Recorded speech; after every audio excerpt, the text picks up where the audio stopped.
everybody, and welcome to Friday Apocryphal Podcast, your one-stop shop for everything Friday Apocryphal and podcast. And boy, do we have a show for you today. Today we are covering the life of Adam and Eve, chapters 18 through 31. Yep, chapters 18 to 31. Yeah. This is just the Latin version. Yeah. We're going to be doing the Greek version next, the Apocalypse of Moses. Yeah. Because it's that entire story is just a revelation to Moses. You see, it would just be awkward if we get all the way through the last chapter and then on the next episode we introduce it the same way, but say we're starting at chapter 1. Yeah, would be. Yeah. Therefore, Vita. Fine. Vita. But no, would we say Apocalypse of Moses? I guess we could. I mean, that would make sense, I think, right?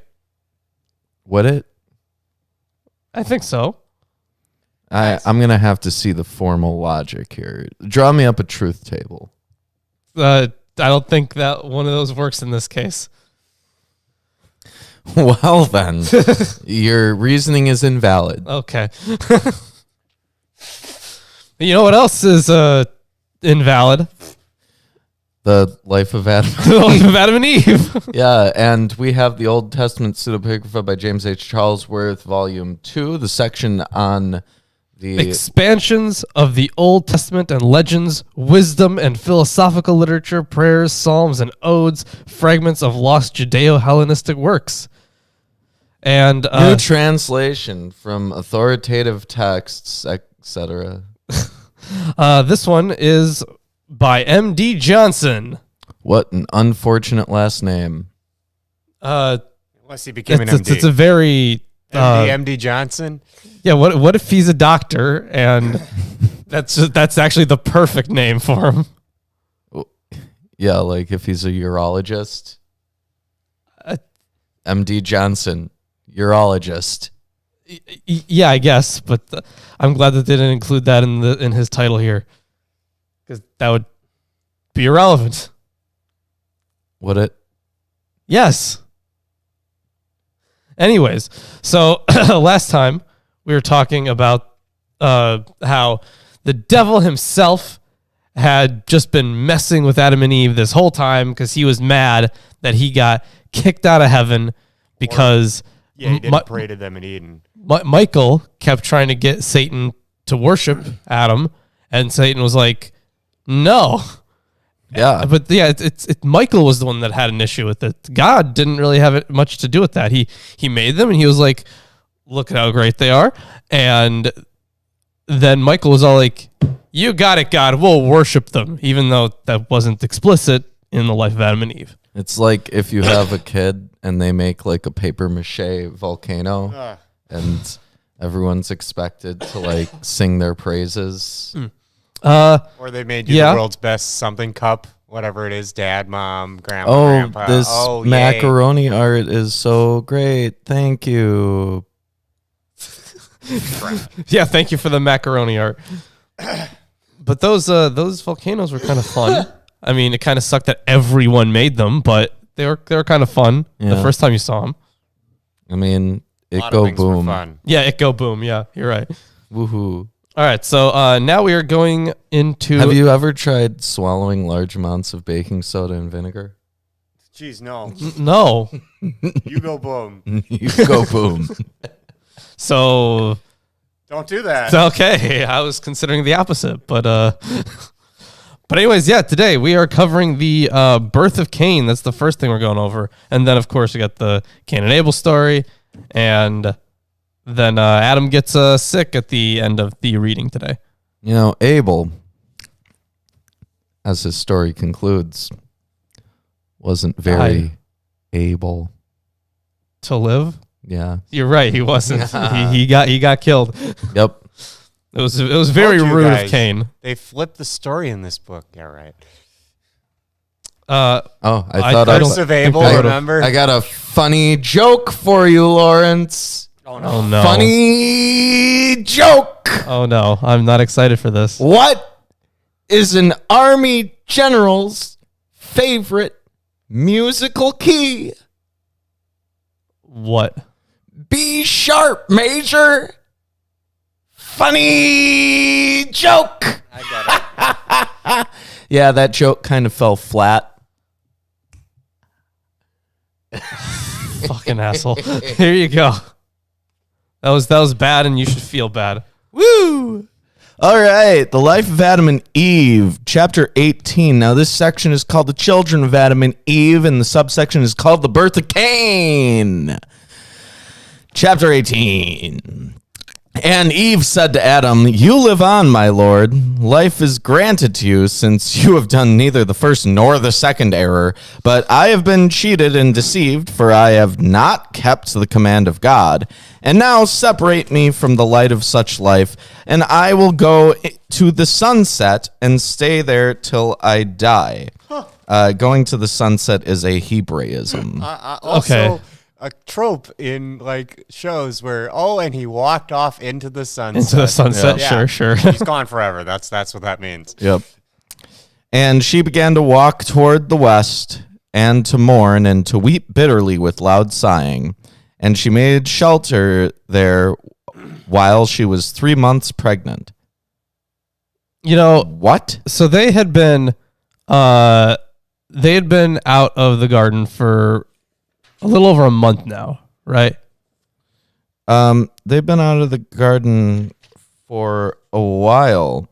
They spend weeks and weeks and weeks just searching for food and water. Yeah, and then they sat in water for like 3 months. I don't think it was 3 months. I think it was about a month, maybe, at least Eve.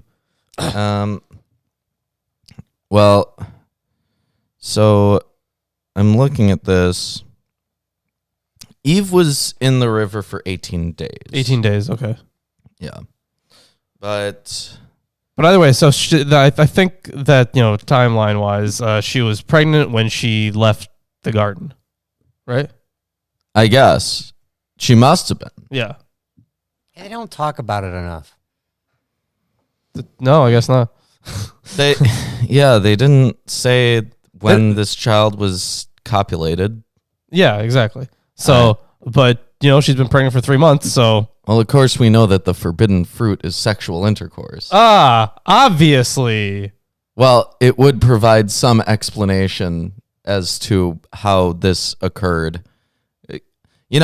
Generally, when people are starving to death and dying of dehydration, copulation isn't the first thing on their mind. True. So, but if they were in the garden where they didn't have to worry about this would have to have happened in the garden. Yeah. Okay, chapter 19. And when the time of her giving birth drew near, she began to be distressed with pains, and cried out to the Lord, saying, "Have mercy on me, Lord, help me." But neither was she heard, nor was the mercy of God around her. And she said to herself, "Who will give the news to my lord Adam? I beg you, O lights of heaven, when you return to the east, tell my lord Adam." The east is the location of paradise in Genesis 2:8 and in 1 Enoch 32:2. That's right. It was. And also the center of the universe in some of those books we read. Right. So basically, part of her being expelled from Eden was that she would have pain in childbirth. Yeah. So this is like an actualization of the events. Now we're into chapter 20. Wait, that was quick. Yep. However, at that very moment, Adam said, "Eve's complaint has come to me. Perhaps again the serpent has contended with her." Like the complaint that she was like in pain? I guess. Well, I guess Adam just receives a generic complaint, and he's like, "It must be the serpent." That reminds me of the Testament of Job. Yeah. Where Job's wife is like, "You've been sitting here in a literal pile of crap for years. Get thee back, Satan. Yeah, right. Like, you haven't been working, and Job is like, "The devil must be behind this." Yep. Well, he was right. Yeah, he was. In that instance. Yeah. Yeah. Like I could see Job, that Job at least, Always, whenever his wife complains about anything that he's doing, he's like, "This must be the work of Satan." It's a convenient excuse. Yeah. And he went forth and came upon her in great distress. And Eve said, "The moment I saw you, my Lord, my pained soul was refreshed." Now, refreshed here is Latin refrigeravit. He was refreshed, literally cooled. Other manuscripts read infrigeravit. He was cooled, or in refrigeravit. He was cooled. Okay. Different variations of this occur in different manuscripts, but they all have essentially the same thing. Yeah. And now implore the Lord God for me to hear you and to have regard for me and free me from my most awful pains. And Adam prayed to the Lord for Eve. That's interesting. Now, in other apocryphal texts, such as in, I think it was Baruch, or maybe it was 4th Ezra, they discuss how you really can't pray on behalf of another person. Oh, yeah. You know what? I've forgotten about that. Yeah. Also, I hope it wasn't too cloudy. No, right. Because the clouds block out the prayer. Yeah. Mm-hmm. Chapter 21. And behold.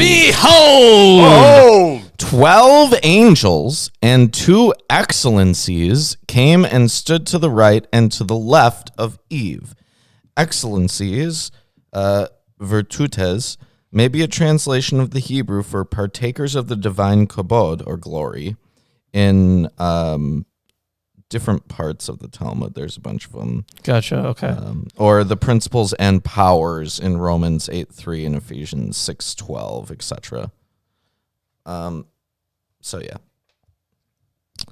And Michael stood to the right and touched her from her face to the breast and said to Eve, first of all, visualize this. Michael's standing in front of Eve and she's in pain and he goes, yeah, great. He says, "Blessed are you, Eve, because of Adam. Since his prayers and utterances are many, I am sent to you that you might receive our help. Now rise and make ready to give birth." Yeah, and no one heard Eve except for Adam, I guess. Mm-hmm. Yeah. So he says to rise. I guess she's going to give birth in like a standing squatting position. Well, I don't know, but I know that, you know, when we say stuff like, "Oh, we're down on our luck" or something like that. Yeah. So maybe like get up. Yeah, it might be a colloquialism like that. Yeah, that's what I'm thinking. Rises to the occasion. Yeah. Yeah. And she bore a son, and he was lustrous. This is Latin lucidus, lustrous, full of light, probably related to Apocalypse of Moses 1:3. So yeah, that would be the thing we're reading after Eventually, this. Yeah. And at once the infant rose, ran, and brought in his hands a reed and gave it to his mother. Now, the reed is Latin herbam, reed, probably from the similarity of the Hebrew word Cain, and kaneh, reed. It's interesting those are so similar, but so. And according to Genesis Rabbah 22:8, Cain killed Abel with a reed.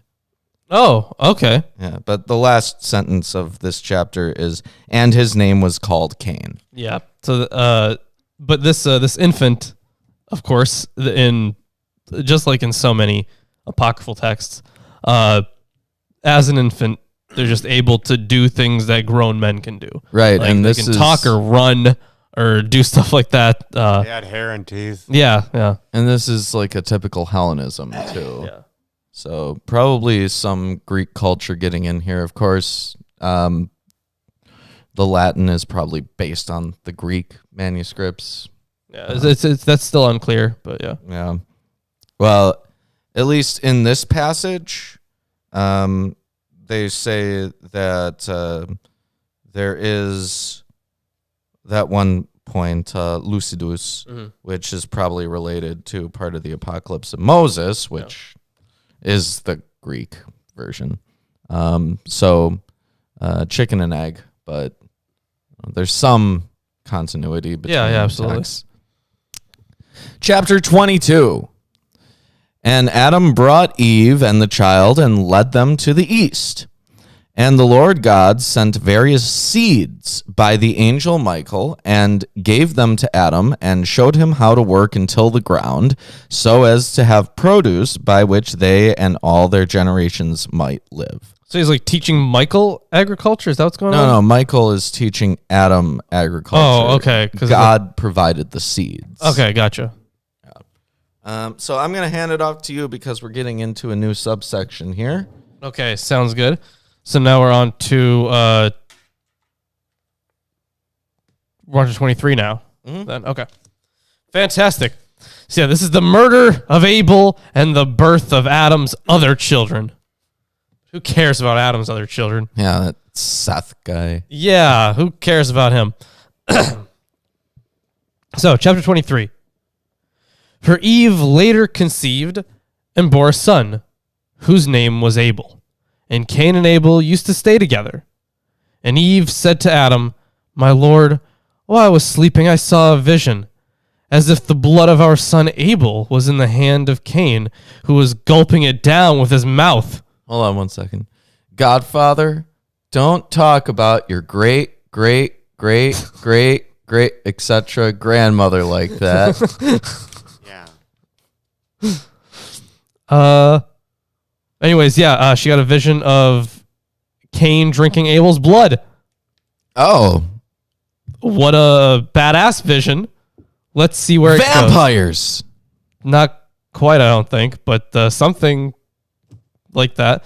Well, of course, drinking blood is one of the things that's forbidden within the Mosaic law. Yeah, it's the thing that gives life. How could you drink it?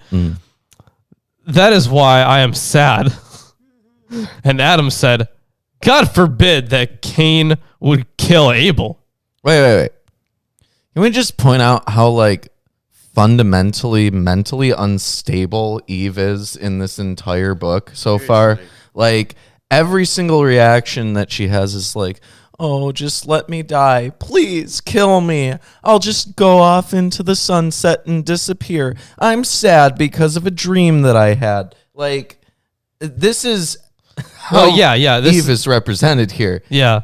And it was all because of the first thing, she was tricked initially. Then in this book, she was tricked a second time, and they consistently make references to Adam, you're fine. You weren't the one who was deceived. Well, let me point out, this is pretty clearly a strongly misogynist take, right? Because it depicts woman as stupid, easily deceived, and hyper emotional. It's pretty much exactly that, and it stems from the biblical story, but the biblical story didn't make that so.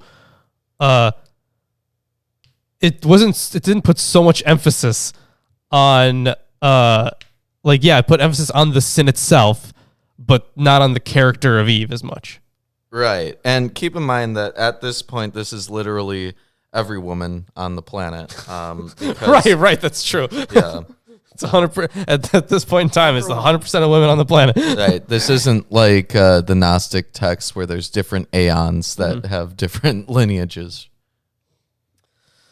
God forbid that Cain would kill Abel, but let us separate them from each other and make separate places for them. And they made Cain a farmer and Abel a shepherd, that in this way they might be separated from each other. After this, Cain murdered Abel, at which time Adam was 130 years old, while Abel, when he was murdered, was 122. What? Wait a minute. What? Wait a minute. 10 years old? No. He was.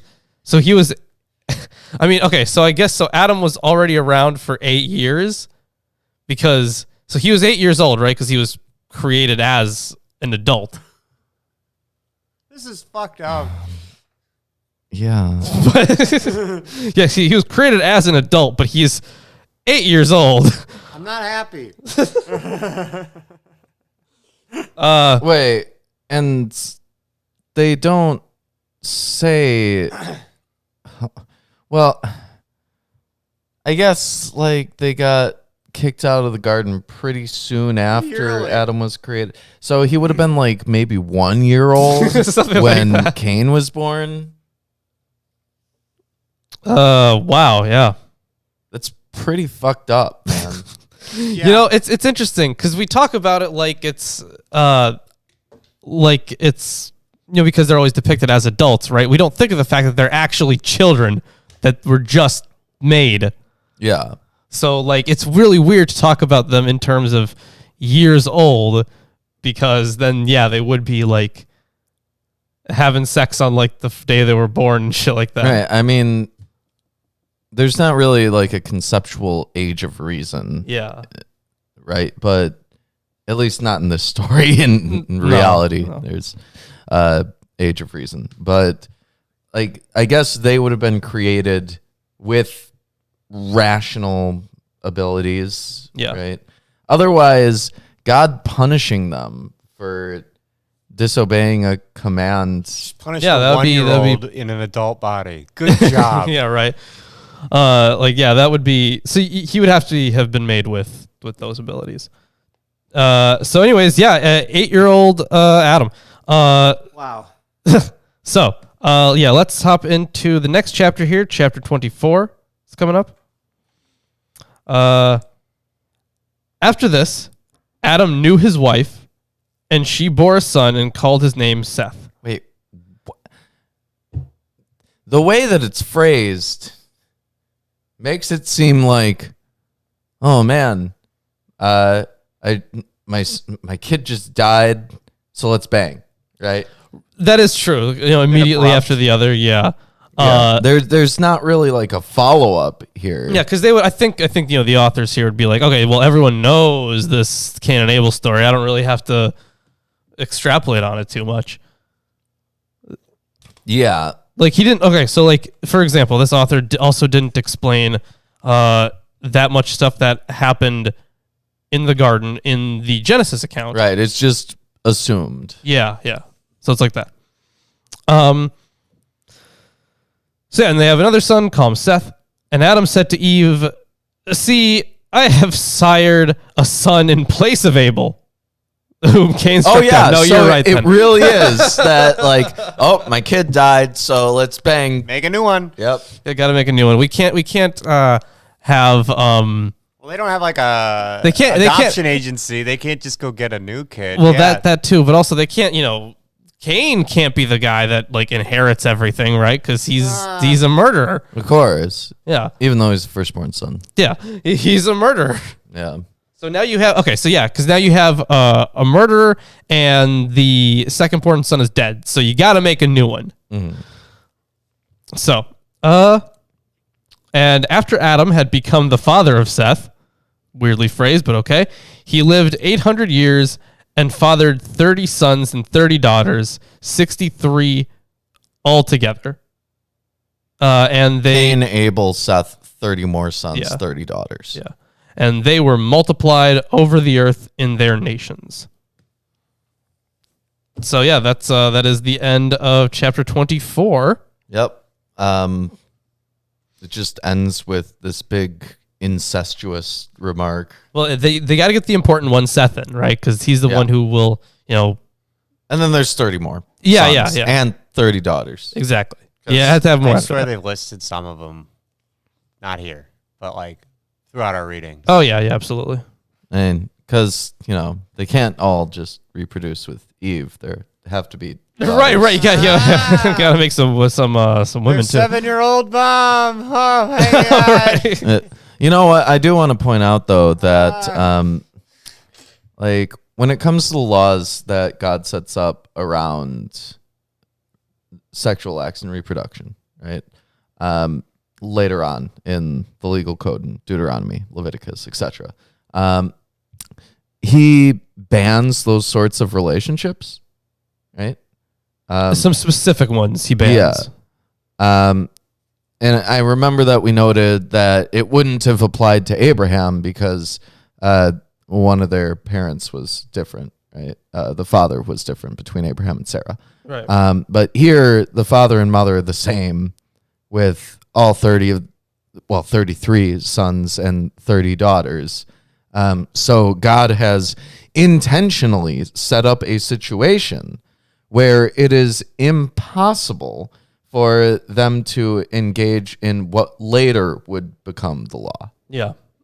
So it, because this sort of thing makes sense in a historical context because, like, not as in like this being history, but as in, like if you're writing this mythology, like there are other nations around, and they each kind of have myths like that where you have like this first man and first woman thing, but then they find people elsewhere, which were also created at some point. And presumably all of those angels that were worshiping Adam are now simping after his daughters. You know what? Maybe, yeah. Which is where the Nephilim come in. That is what eventually happens, yeah. According to the great word of First Enoch. Well, I mean, also the Bible says that they're the offspring of angels and humans. But we got to be more specific here. First Enoch is where we get the real Shout info. out to Enoch. So now into chapter 25. In a new section, Adam is taken up to the heavenly paradise. Adam. So now this is more like an apocalypse. Yeah. Unless he just dies. We'll see what happens. Adam said to Seth, "Listen, Seth, my son, and I will pass on to you what I heard and saw. After your mother and I had been driven out of paradise, while we were praying, Michael, the archangel and messenger of God, came to me. And I saw a chariot like the wind, and its wheels were fiery." Okay, very clearly we're getting into like Heckelot literature territory and apocalypse territory. So welcome to the apocalypse of the life of Adam and Eve. "I was carried off into the paradise of righteousness, and I saw the Lord sitting, and his appearance," gotta flip the page, "was unbearable flaming fire, and many thousands of angels were at the right and the left of the chariot." So in this case, we usually have descriptions of angels being fire, right? Right. And we have obviously like the call to not only Enoch but also Elijah to like these ascension, these ascension episodes. So, but now God Himself is fire as well. You know, it makes me wonder. Did we ever get like any kind of physical description of God in the other apocryphal texts? I don't remember if we did. We got a lot of fire, though. It was a lot of fire and a lot of angels, right? But I don't remember if we talked about any description of God Himself. I don't think there was. I don't think there's much, if there was. I mean, we have like visions with the woolly hair and everything in Daniel. That's right. But as for physical description, they're like few and far between. And probably because of because the commandment is to not make any representation of anything in heavens, right? Or below the earth. So that would also apply to angels. So I'm not sure why it would not be the case that in like Third Enoch they would describe God. Yeah. So, I mean, of course, archaeologically speaking, we do have depictions of Yahweh. Yeah. In fact, some of them have Asherah as well. So the inscription literally says Yahweh and his Asherah. All right. That's interesting stuff. You should look up Kuntalet Adrud if you guys are interested in that.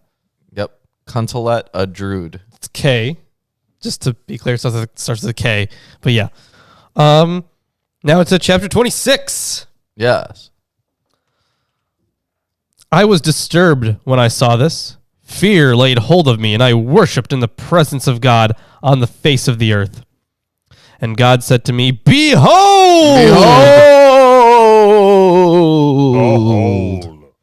You shall die, because you have disregarded the command of God, since you have listened rather to the voice of your wife, whom I gave into your power, that you might keep her in your will. But you listened to her and disregarded my words. Hold up. Lesson learned. Don't listen to your wife. What did he do that was... Were they married? Well, I mean, I guess she was just created as his wife. Yeah, I think so. Which makes it even more screwed up. Everything about this is screwed up. So wait, what was the thing that he disobeyed? He ate from the Oh, tree. right. Gotcha. I was thinking like in this story. No. Okay. This is another presumption of Genesis. Right. Yeah. All right. Why don't you hand it off to me? All right. I mean, after you finish. Disregard my words. Yeah, that was actually the end of the chapter 26. Dang. So there you go. Yeah. Hey, if you're enjoying the stream so far, give us a like, comment, subscribe, share with your friends, family, and neighbors. Now, let's get back into chapter 27. And when I heard these words of God, I fell down on the ground, worshiped the Lord, and said, My Lord, almighty and merciful God, holy and upright, let not the name that reminds of your majesty be blotted out, but convert my soul, for I am dying, and my spirit will pass from my mouth. So here, when it says majesty. Remember, I don't remember if it was in this book or the book we were reading previously, but it described... No, it wasn't the Apocalypse of Cedroc, right, where it described how the soul left the body, had to be ripped out of the mouth. Incredibly painful. Yeah, right. It sounded painful. Yeah. So where it says majesty here, in 1 Enoch 30:13 and Sibylline Oracles 3:24 through 26, we'll get to those eventually. Yeah, the Sibylline Oracles. And I'm other going sources. to have to get more commentaries on the Sibylline Oracles because they're long. They're pretty extensive. And other sources, the name Adam is taken to be an acrostic for the names of the four directions. The reference here, however, may be to Adam as the image of God. So, yep. Cast me not from your presence, whom you formed from the clay of the earth, and do not withhold your grace from him whom you nurtured. And behold! Your word came to me, and the Lord said to me, because your days are numbered, you have been made to cherish knowledge. Therefore there shall not be abolished from your seed forever those who would serve me. So a couple of things here. The word here, Latin verbum tuum, a reference to the promise of progeny for Adam through Seth. Your days are numbered, Latin quoniam figurantur dies tui. Yeah, I can't help with the Latin. It's a, e, u, a, o for the vowels. Oh, okay. And V's or W's. That's it. Gotcha. Yeah. But I mean, with translating, can't help. Yeah.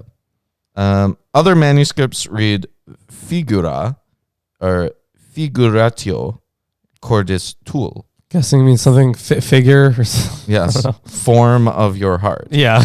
Yeah. Figura corporis tui, form of your body. Figura corporis mei, form of my body. Factus est, it is done.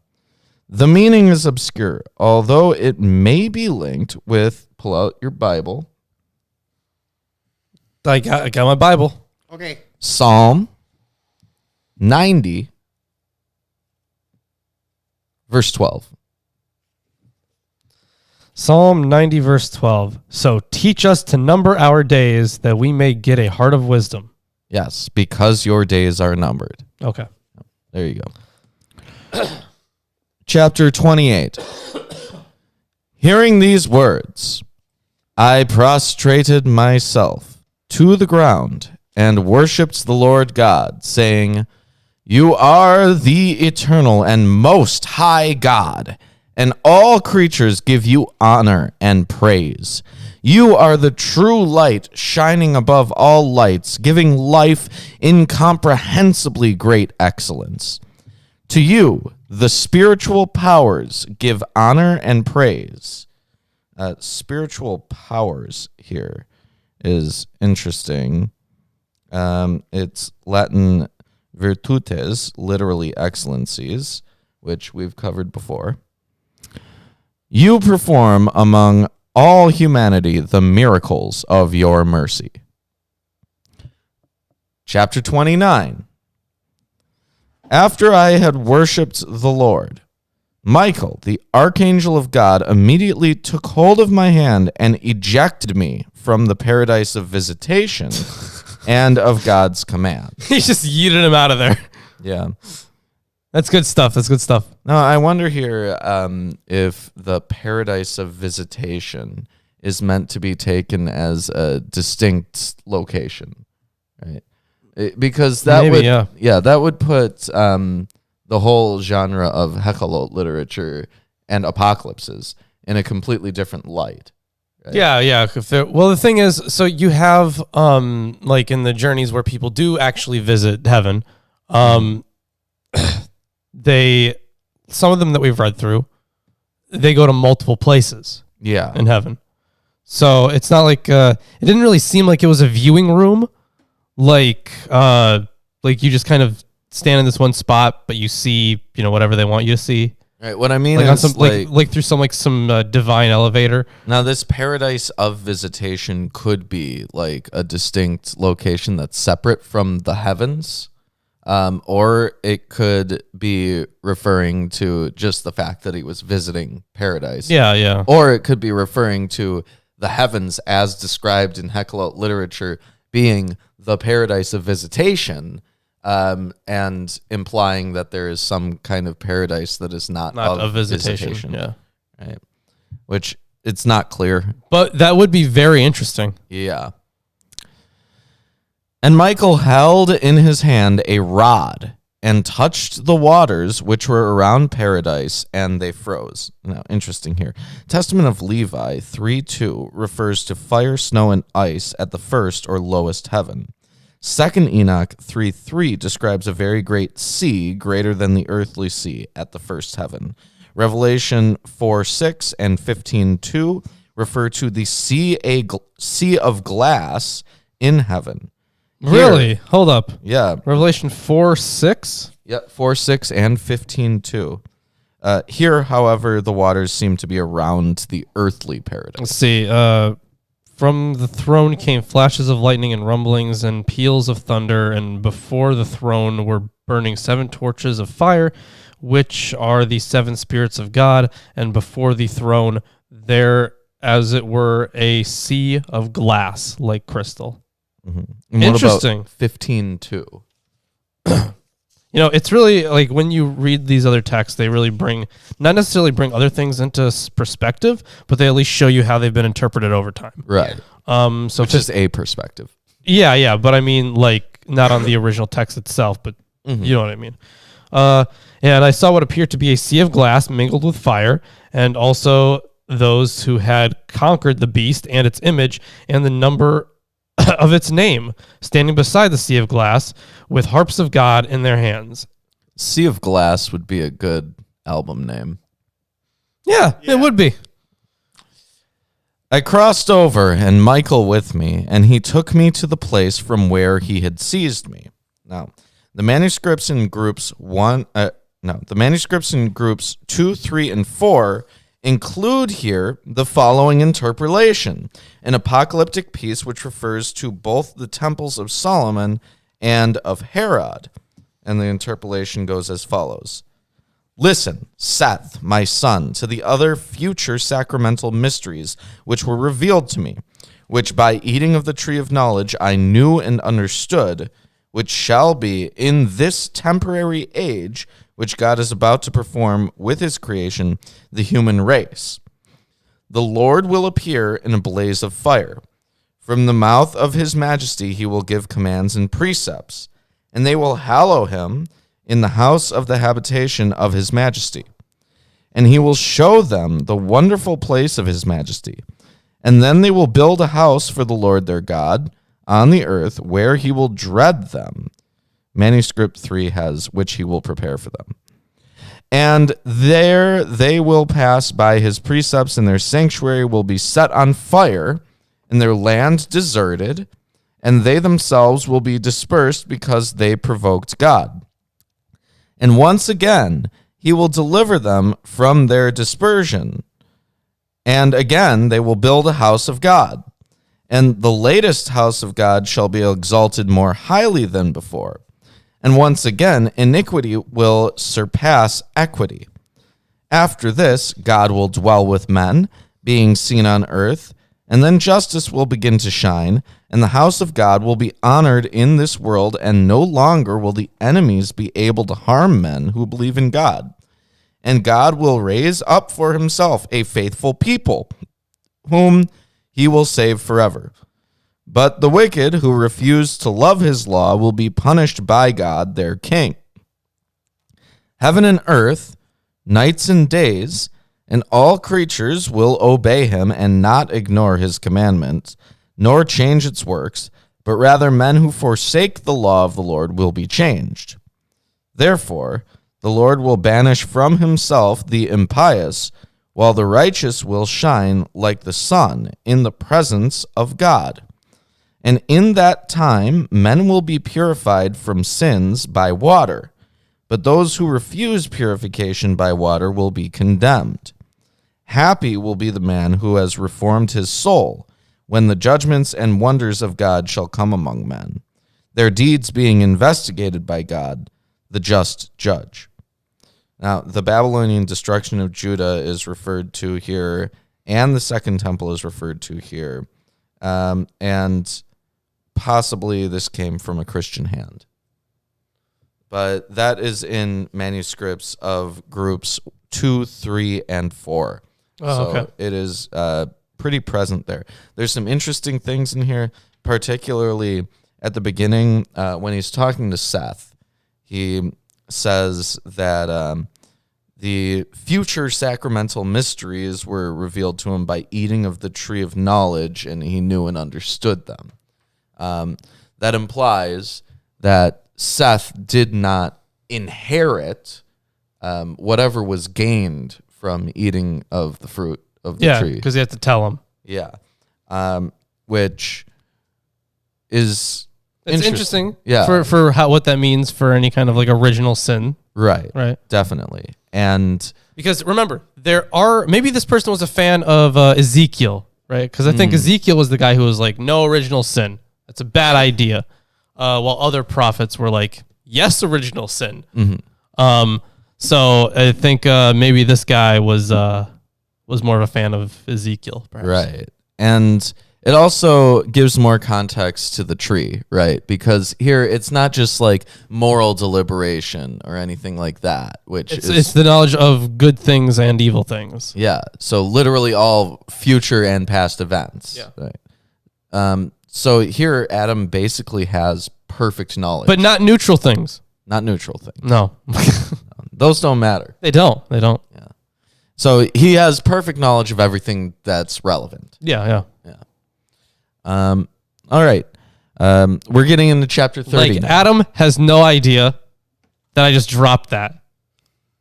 Yeah, he had no idea that I would do that. But he does completely trivial. He does know that you're reading the Bible. Yeah, he knows that's a very good thing. He's very happy about that. Yeah. Maybe, I don't know. He's never heard of the Bible. Yeah. I guess he would have in his eating of the fruit. Yeah, he would be aware that the Bible would be written. Right, but he's never read it. Yeah. All right. Chapter 30. We're in a new section now. It's on Adam's final illness. Chapter 30.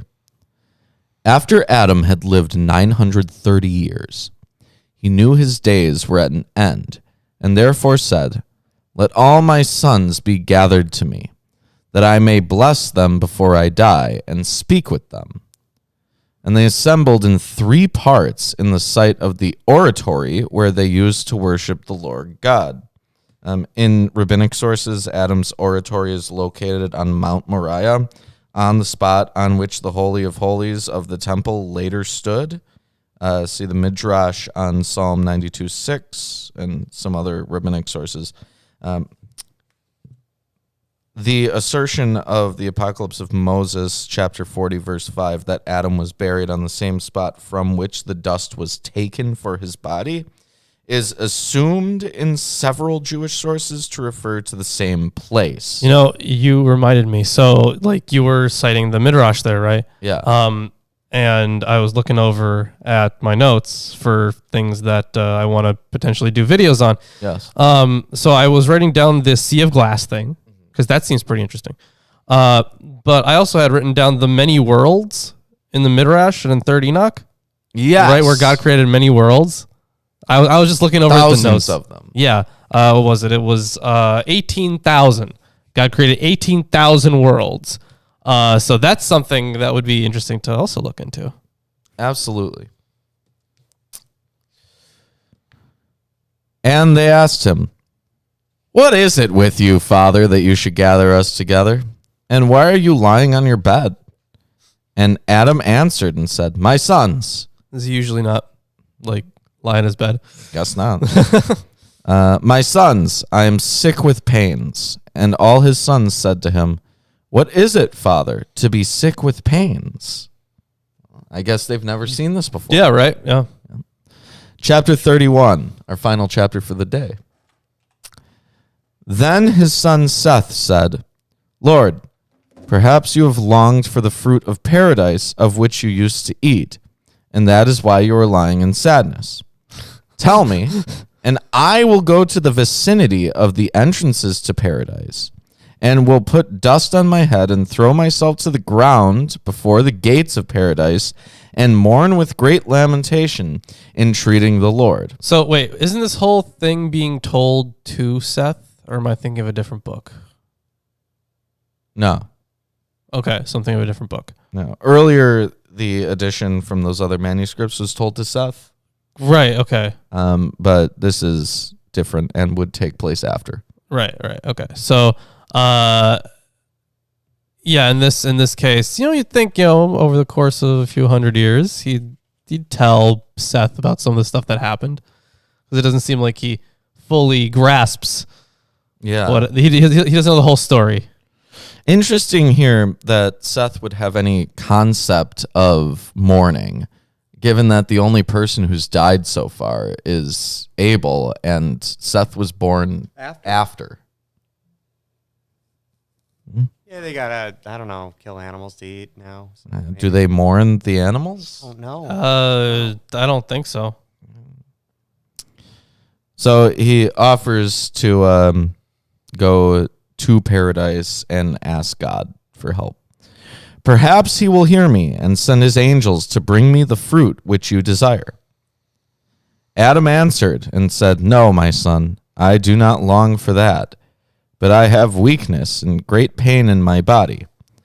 Seth responded, "What is pain, O Lord Father? Yeah. I do not know. Do not hide it from us, but tell us." Good question. And that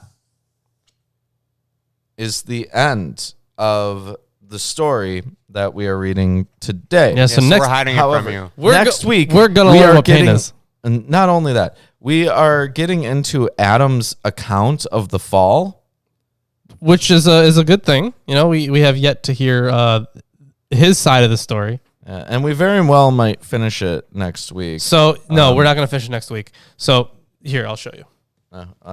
If you keep going, like, eventually you're going to see, like, nothing on the left side of that page, right, in the Vita, but they will start popping up.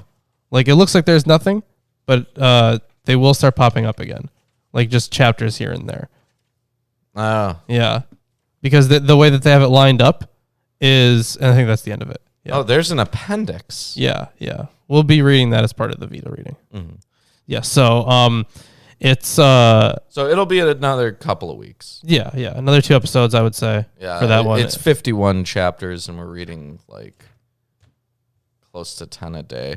So. Yeah. So I think we're gonna be. Yeah, we're gonna be doing that, and then the Apocalypse of Moses, which is like a completely different part of this same story. Yeah. Next time, why don't we do 32 through 44, because that'll cut it off at this point where. Okay, then I don't know how much. We'll talk about it. We'll talk about it. It's literally like 3 pages and a few sentences. Yeah, but then I want to make sure we have something for the rest of it, like the week after. Yeah, the rest of it, there's like almost 10 more chapters. Okay. And the appendix. Okay, yeah, I guess we'll be fine. Yeah. All right. And then we'll do like a little, like a synopsis of the Vita, right? Yeah. All right. Anyways, thanks everyone for joining us. Hope you enjoyed the reading. We learned a lot about how... Copulation. Yeah, we learned a lot about copulation. Never heard about that before. What is it? It's... Wait, what's pain? Yeah, what's pain? What is life? What is suffering? Adam's a bad dad. He didn't teach him anything. Didn't even I guess he didn't want to describe these things, but now at the he's nearing the end of his life, so he's kind of gotta. So we're gonna learn about all that stuff next week. Yeah. Lots of sexism. An incredible amount, actually. More so than the Bible, incredibly. Which is amazing. Yeah, actually. I am dumbfounded by how that is possible. Yeah. Well done to the authors of the Vita. Yeah.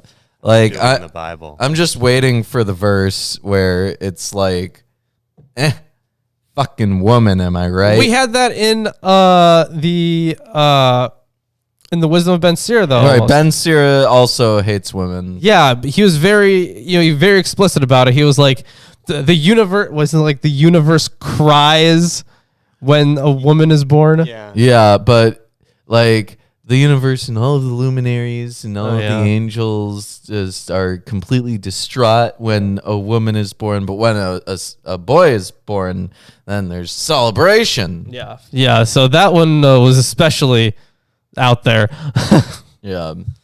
Well, anyways, if you enjoyed the show today, check us out on Patreon. We've got a bunch of things on there. You could be on the show. You could be in our hangouts. You could get Lawrence's book. You could see our written video scripts. They do exist. They do exist. You could be entered into a monthly T-shirt giveaway. Or you could bird is the word. Buy yourself this shirt from Teespring. Yeah, you could do that. Or now Spring, whatever they want to call themselves. Yeah. Winner. Yeah. So that's that. We already showed the Amazon wish list, right? Did we? Yeah. Well, no. No, we didn't. Okay, right. We have an Amazon wish list. We do. Link is in the description for that. We got a lot of books. Yeah, a lot of books on there. You can buy us books. We can read the books. We can use the books as furniture. We can use the books as weaponry. I don't think we'd use them as furniture. You only need so many books as to weaponry, build. Sure, but you can like build a chair out of all of the Hermenia. Oh, you could build multiple chairs out of the Hermenia. Yeah. So. And they'd be pretty sturdy, I think. Probably. Yeah. So I think we got a Facebook and Twitter. Yep. Free to follow us on those platforms. That is absolutely free. Yeah. You can also email us. Lawrence Diss Tracks. Yeah. MilwaukeeAtheists@gmail.com. Yeah. So please send in your finest ribs. Yep. Yeah. So I think that's all the stuff we gotta shill out. It is, yeah. And that's the show for today. Follow Lawrence on Twitch. You can if you want. All he does is play Pokemon Go. Yeah, mostly. I do. Hey, you know what? We got a world tournament coming up soon. And we got a regional tournament in June, which I'm definitely going to. And if I win, then I go to the world tournament.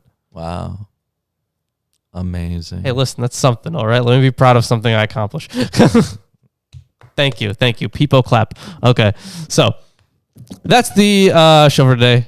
And we will see you on Sunday, and then Friday, and then Sunday. Going to be continuing the New Testament, not the old.